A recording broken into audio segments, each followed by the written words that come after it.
Olá, estamos ao vivo mais uma vez aqui na tela da sua TV Comunitária de Brasília, um canal de luta.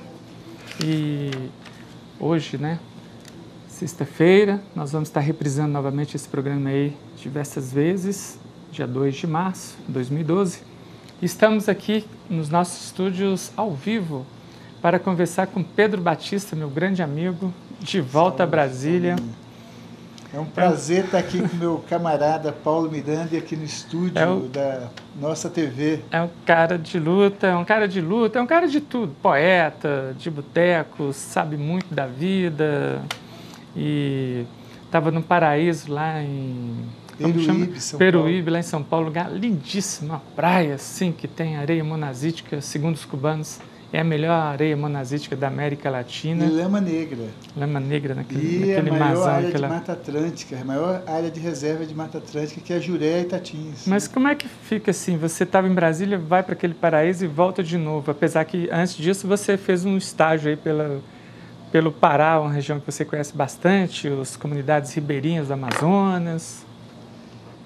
É uma história muito grande, né? Os telespectadores aí da TV comunitária, é uma alegria, Paulinho, estar aqui novamente. Na realidade, a caminhada exige essa disponibilidade para estar onde há demanda para a luta. Eu saí de Brasília em agosto de 2010 e fui trabalhar em um projeto em Peruíbe e executei o trabalho lá e, ao terminar, eu tive alguns convites, um para permanecer lá, outro para voltar para Brasília e um para voltar para Belém. Mas a possibilidade de trabalhar aqui em Brasília diante da proposta, que é justamente trabalhar com a organização do movimento social, fortalecimento do movimento social voltado para a economia solidária, tecnologias sociais, e por ter muitos amigos e acreditar que aqui em Brasília a gente pode efetivamente trabalhar na mobilização e organização popular, eu optei por retornar para Brasília. Mas Peruíbe é uma cidade muito agradável, além do trabalho, além da natureza, minhas filhas moram lá, minha irmã mora lá, e tenho muitos amigos. Eu tive, durante um período, eu trabalhei na prefeitura da cidade na década de 90, coordenando o orçamento participativo em Peruíbe.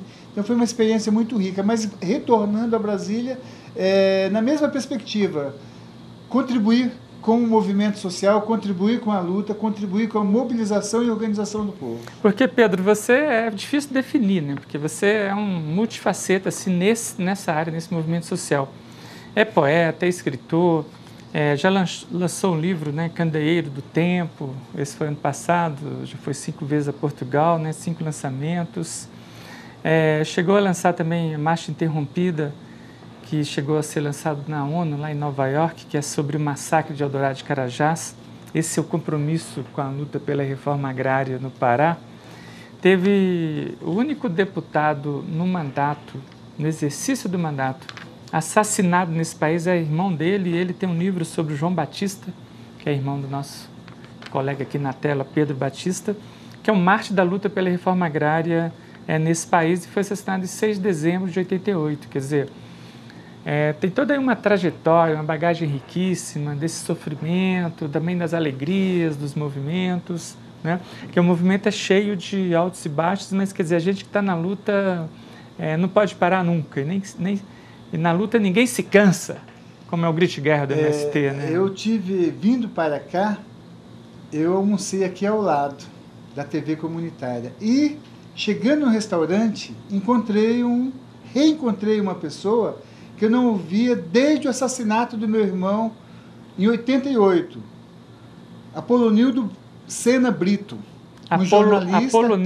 Apolonildo Brito, jornalista, aviador, piloto de aviões e militante da luta, um antigo militante que foi preso em 1964. A gente pode falar qual restaurante, restaurante Chão Nativo, aqui no setor gráfico. No setor gráfico.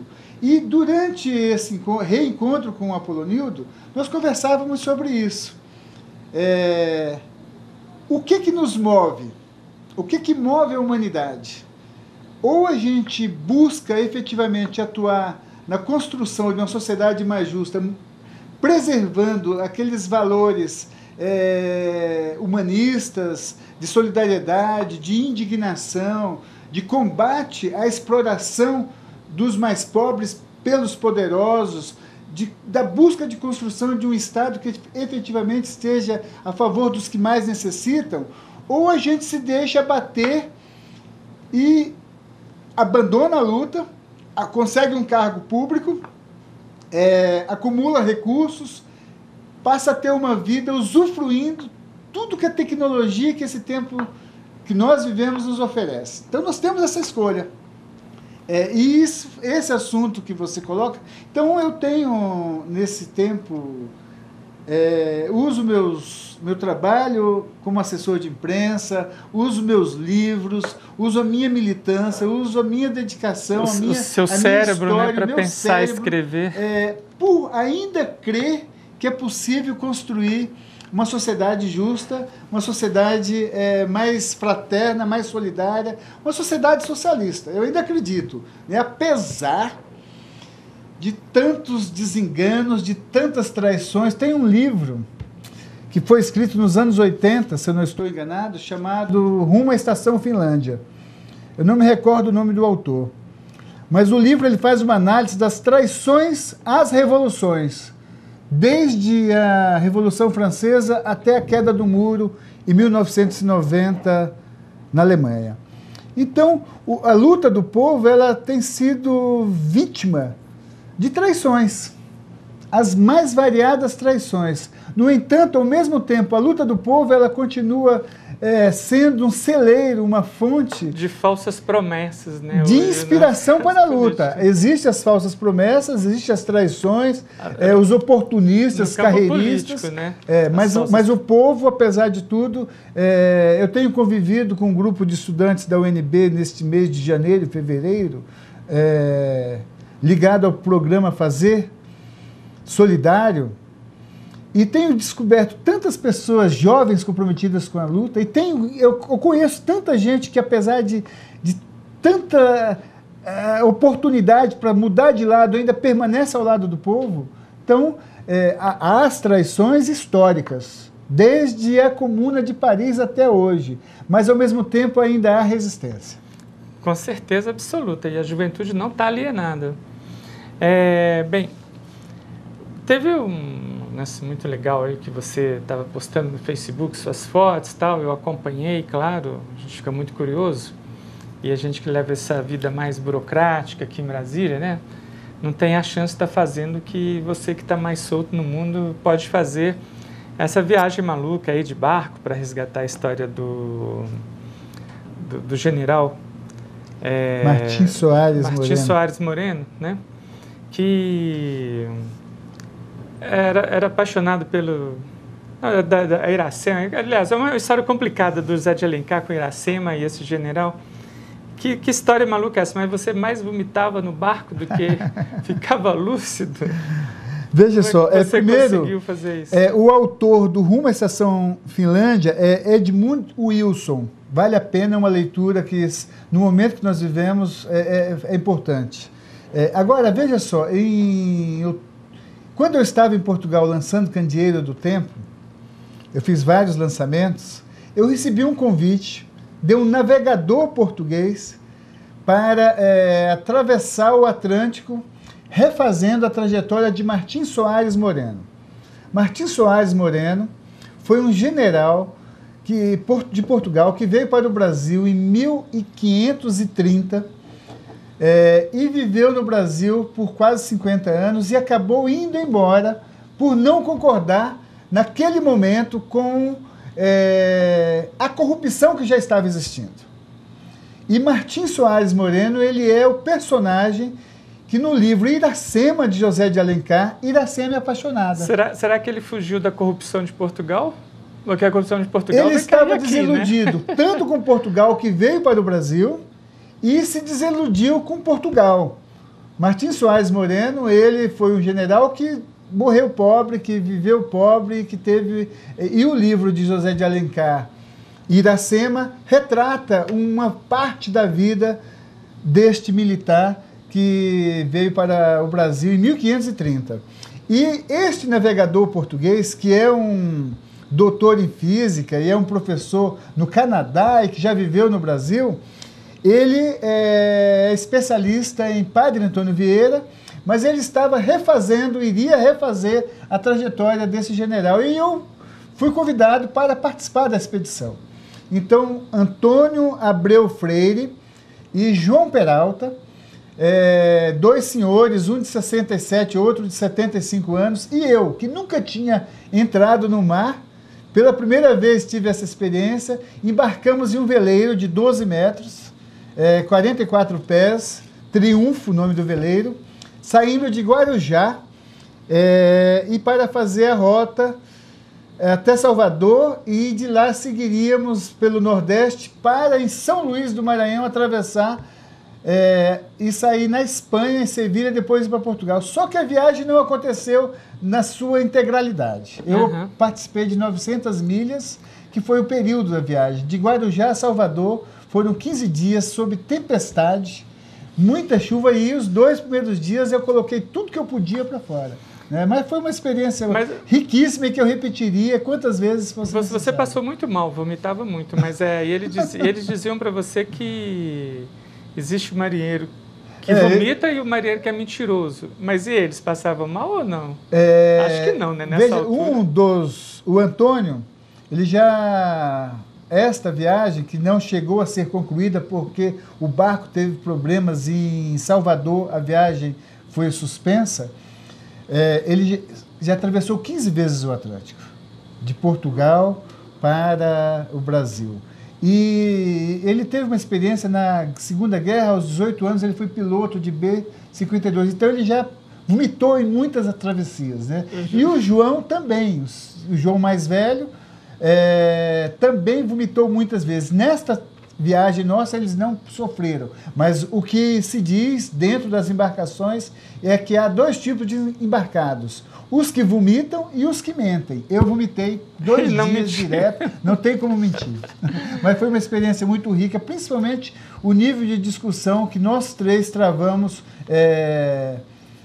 Eu sou um militante de esquerda, os 2 eu digo que são de direita, porém são 2 intelectuais, e eu consegui passar 15 dias, não joguei nenhum no mar, nem eles me jogaram no mar. Mas nós tivemos embates ferrenhos dentro de alto mar. A viagem foi feita em alto mar, porque a opção de se navegar com tempestade foi a 100 quilômetros da costa, para não correr nenhum risco, nem de banco de areia, nem de rochedos, nem nada. Tivemos uma parada de 3 dias em Arraial do Cabo, mas todos esses dias, ao longo dos 15 dias, foram muitas discussões sobre o processo de colonização e a formação do povo brasileiro. A idade desses 2 aventureiros me lembrou as idades de outros 2 aventureiros também, assim, bastante na moda hoje na França, né? Que é o Edgar Morin, que já está com 90 anos e continua rebelde, sem causa, com causa. Vive aqui na UNB, está sempre aqui no Rio de Janeiro, vai estar na Rio+20. Me lembrou também o Hessel, que acabou de escrever um livrinho, Indignai-vos, que é a Bíblia de quem está ocupando as praças públicas nos países árabes, na Espanha, né? Quer dizer, nós ainda novos, adultos, mas os jovens tínhamos que seguir mais esses exemplos aí dessa galera com seus 90 anos aí, 70 e tanto, 80, né? A gente a juventude, assim, no marasmo terrível, não ousa, né? Vira concurseiro. Nós somos pais, né? Eu tenho 2 filhas, você tem 3 filhos. 3 filhos. O Dinho Ouro Preto, numa entrevista que ele deu uns anos atrás, ele disse que em Brasília as crianças já nascem aprendendo a estudar apostila para concurso. Né? Direito administrativo. O Dinho, do Capital, que falou isso. Mas tem gente na banda dele que tem emprego fixo aqui em Brasília. Ele não pode nem viajar direito com a banda, né? Também, ele está falando com justa causa. Ele tem experiência, convivência, sabe, da realidade. Então eu digo minhas 2 filhas. Eu tenho uma delas... O Flávio e o Fê lá, né? Que é os 2 irmãos da UNB. Eles são da banda, concursados. São da banda, concursados em Brasília. Viajam de acordo com a disponibilidade do emprego não público. Da banda, Então, mas a juventude, ela precisa resgatar o aprendizado com os mais velhos, com os mais experientes. A tradição indígena, né? A tradição das comunidades quilombolas, dos povos tradicionais, dos povos da floresta, ainda é aprender com os mais velhos. Já nos centros urbanos, uma criança com 5, 6 anos já está mexendo na internet. Com 10 anos já está funcionando a internet. Então, pensa que, por conta, vai aprender ter acesso às informações. Mesmo a gente dando a orientação, não vai conseguir. Então, como reconectar a experiência da humanidade contada pelos mais antigos, pelos mais vividos, pelos mais velhos, e a experiência da juventude hoje, a gente precisa ver esse mecanismo, né? Porque os saberes, essa pluralidade de experiências, é que vai possibilitar construirmos um projeto para efetivar essa sociedade que a gente sonha. Porque os mais jovens, principalmente os nossos filhos, também, de uma forma ou outra, atuam nessa perspectiva, tentando contribuir para o mundo ficar melhor. Agora, infelizmente, uma massa de jovens, uma massa de adultos e de mais idosos, de pessoas com mais idade, elas são completamente manipuladas pela PIG, né? pela mídia comercial aí, que impõe... É o partido da imprensa golpista, né? A rede TV aberta, os 6 canais, os principais jornais diários do Brasil, de Brasília e de todo o Brasil, ou seja, eles propagam a verdade de quem impõe essa realidade. Então, como construirmos a experiência de luta do povo, né, os veículos de comunicação comprometidos com a construção de uma sociedade mais justa, como uma TV Cidade Livre, a mídia hoje, o Brasil de Fato e outros veículos. A nossa indústria de comunicação, ela se confunde com a indústria bélica. Né? E ela bombardeia a nossa mente 24 horas. Ela defende assassinatos em massa, como agora defende assassinato, jogar bomba, que pressiona Israel, pressiona os Estados Unidos para jogar bomba atômica no Irã, quer dizer... Essa campanha inventa criminosa mentiras criminosas, né? Contra a Líbia, contra o Iraque, massacrou o Iraque. São quantos milhões de mortos? Quase 3 milhões de mortos no Iraque. Que tinha um bando de malditos, armas químicas destruidoras da humanidade. Não tinha nada. Destrói tudo, né? Quer dizer, mas hoje não tem ninguém ainda assim para liderar, por exemplo, com bastante força, como Rousseau, por exemplo, que liderou, saía andando nas ruas, já um velhinho como Rousseau na época, que mobilizou o mundo para acabar com a guerra no Vietnã, sabia? Um senhor velhinho como Rousseau, né? Rousseau. Hoje nós precisamos... Um cara sozinho, hoje a gente precisa de um Rousseau de novo, né? De um Hessel. Paulinho, mas eu penso que a pulverização da informação, a velocidade com que a informação chega, ao mesmo tempo a enorme quantidade de veículos, sendo que poucos controlam, impede com que a gente consiga essa mobilização. A luta aqui mesmo em Brasília, do Santuário dos Pajés, ou seja, ela permanece, inclusive amanhã vai haver uma atividade lá no Santuário dos Pajés, que é importante quem puder aparecer, vai ser pela manhã. Tem inúmeras lutas, mas o que predomina a nível de informação é a grande mídia que impõe. Nós, a TV comunitária, TV a cabo, né? Ou seja, os nossos veículos alternativos e comprometidos, nós não temos a força de enfrentamento, né? E tão pouco lideranças. Como a gente dizia há pouco, as nossas lideranças, muitas delas estão preocupadas com a reeleição, né? Não estão preocupadas com a transformação das condições de vida do povo. Ah, claro, é só de eleição em 4-4, 2-2 e 4-4 anos, né? Preocupa com a próxima eleição. E ainda, por cima de tudo, é uma TV que sempre é perseguida, sempre está sendo processada. E as dificuldades estruturais que se vive, né? Ou por exemplo, o Ministério Público Federal não se preocupa com as grandes causas do país, sem se preocupar com a TV comunitária. O Congresso Nacional, a Câmara Federal, certa vez, mandou para cá um requerimento de informação aprovado pela Câmara Federal, perguntando sobre programação de uma TV comunitária. Quer dizer, um absurdo, assim, uma inversão assim, completamente de massacrar quem já é vitimado, né? Quer dizer, o que é comunitário tem que ser massacrado. Mas, Pedro, uma pergunta que eu queria te fazer, né? Eu descobri, conversando com o professor Neder, lá da Universidade de Brasília, pós-doutor, lá do CDS, Centro de Desenvolvimento Sustentável, e esse assunto interessa bastante a nós aqui da TV Comunitária, enquanto tecnologia social da comunicação social, né? Verdadeiramente comunicação social.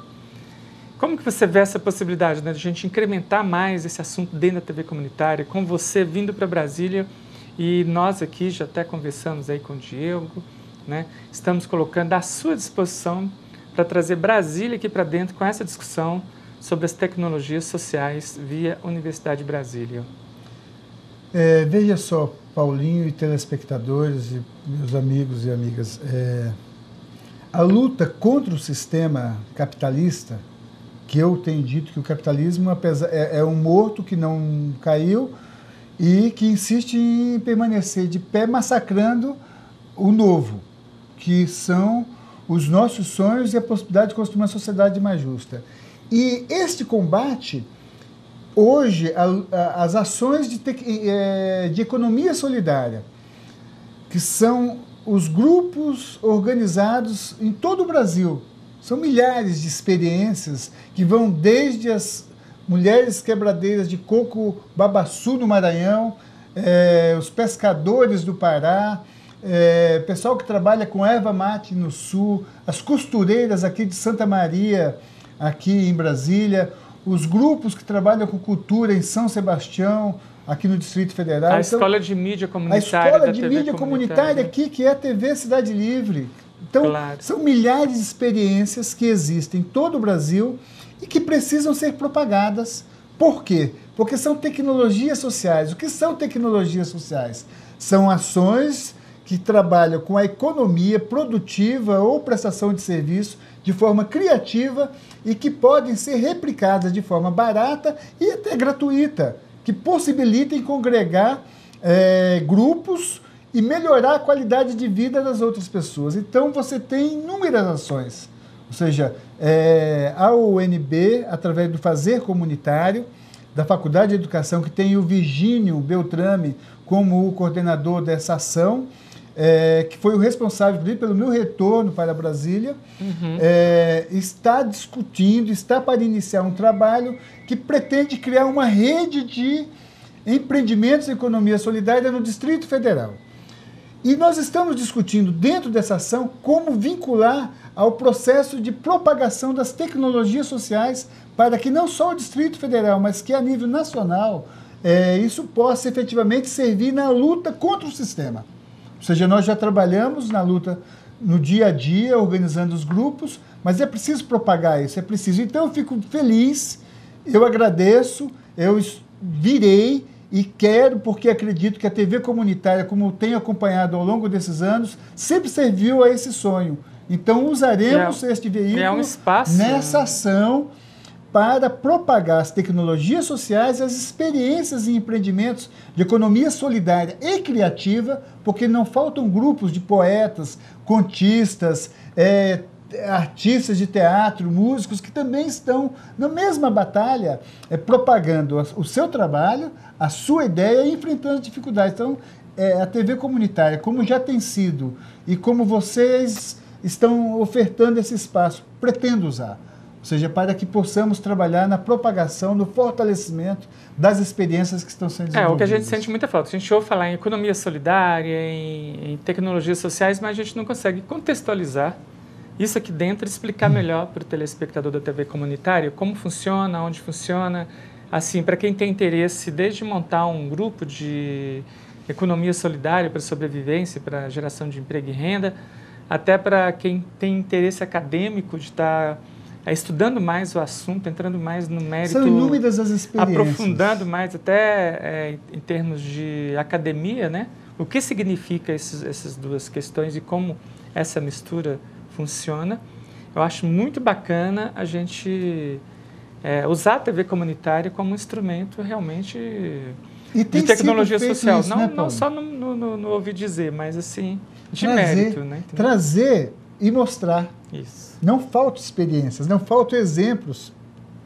E todos são replicáveis, a baixo custo e devem servir à população, não só para melhorar a qualidade de vida das comunidades que necessitam, mas também para ir no enfrentamento com o sistema, que é um sistema que visa... Ontem à noite, por exemplo, eu participei de uma reunião em São Sebastião para discutir a criação do Banco Comunitário de Crédito de São Sebastião. A moeda vai se chamar Pardal e o banco se chama Liberdade. Ou seja, quem está orientando a organização é a USP e com o apoio do Banco Bem, que é de Vitória do Espírito Santo. Eu não gostei muito desse nome Pardal, porque Pardal parece multa, né? Já parece, mas ele foi votação de forma injusta. A estrutural também teve uma votação, foi criado o foi banco... Foi aprovado o Pardal, tá. O Banco Estrutural, é esse o nome, na estrutural, e a moeda da estrutural chama-se Conquista. E o nosso amigo Lacerda, eu fiquei sabendo que ele está trabalhando aí num polo de chocolate, que vai ser um negócio eterno lá em Sobradinho. Né? Está trabalhando isso, ou seja, é um empreendimento coletivo, só que não está dentro da economia solidária, mas é um empreendimento que poderá se agregar à economia solidária, porque os trabalhadores também lá de Sobradinho poderão, de alguma maneira, se agregar ao projeto. É uma experiência que o Lacerda me falou, achei muito rica. E vai ser legal, porque quando o pessoal chega, trouxe chocolate da Suíça, trouxe chocolate da Itália... De Gramado? Não, de Gramado tudo bem, porque é no Brasil que nasce o cacau, né? Na Europa não tem cacau. Então é engraçado isso, quer dizer, por que nós não temos o nosso chocolate Chocolate no mundo, de Sobradinho. Né? Exatamente. Pedro, seu último recado final, porque estamos chegando ao fim aqui de mais um programa Espaço Sindical. Eu acredito, Paulinho, amigos e amigas, que a nossa tarefa é muito grande, né? E que as dificuldades são inúmeras, mas o nosso sonho é muito maior. E a gente vai continuar nessa caminhada junto. Obrigado aí pelo espaço e vamos nos ver, com certeza, inúmeras vezes aqui debatendo todos esses temas que interessam a construção de uma sociedade mais justa e fraterna. Obrigado, e quem Paulinho, nos persegue vai ficar sempre perseguindo e comendo poeira, porque quem persegue vive sempre atrás. Um grande abraço para todo mundo. Continue na TV Comunitária de Brasília.